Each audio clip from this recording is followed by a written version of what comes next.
Bonjour, alors avant de passer à la réponse du jour 5 de notre Master Quiz de l'Avent, je tenais à faire un erratum concernant ma vidéo d'hier qui était sur les parfums de joaillier. Alors First a effectivement été le premier parfum de joaillier à avoir été lancé comme un grand parfum, mais le tout premier en fait avait été lancé en 1954 par le joaillier La Cloche, donc un parfum qui n'existe plus certes, mais ça valait le coup quand même de le détacher. Et je remercie Nicolas Goulier, lui aussi un passionné, de nous avoir fait part de cette information. Voilà, on adore apprendre avec Master Parfum.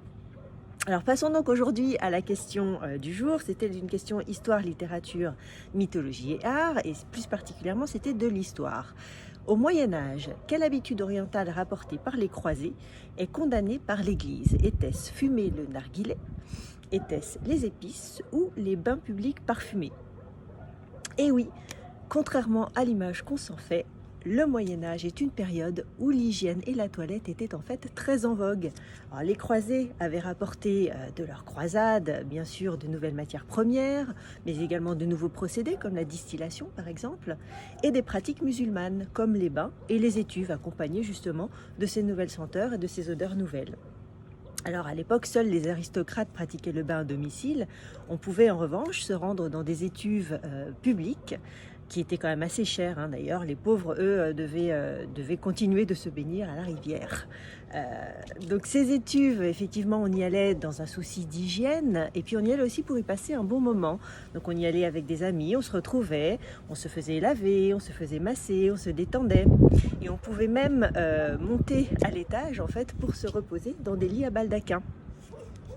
Alors évidemment on pouvait aussi, comme vous le voyez dans ces enluminures, on pouvait manger. Vous voyez qu'on posait des planches directement à même de ces bacs. Alors c'était des bacs souvent qui étaient en bois et qui étaient recouverts d'un drap de façon à garder la chaleur, de façon à se protéger des échardes, et également donc c'était des draps qu'on retirait entre deux clients.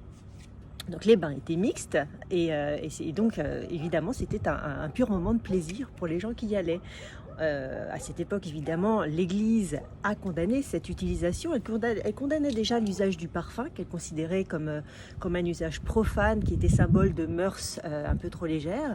Et donc, bien sûr, l'Église a vite diabolisé ces lieux de luxure, ces endroits de débauche, comme elle les appelait.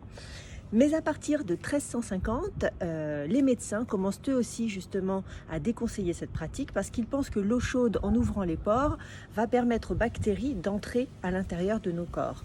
Donc l'Église va évidemment profiter des épidémies de peste, des épidémies de syphilis pour faire pression et définitivement fermer les portes de ces établissements au début de la Renaissance.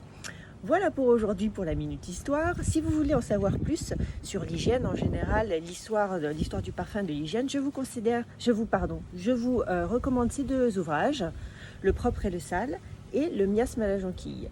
Et bien sûr, les ouvrages qui ont été écrits par ces historiennes du parfum qu'on adore, qui sont Annick Kleur-Guérer et Elisabeth de Fédot. Voilà pour aujourd'hui. Salutations parfumées!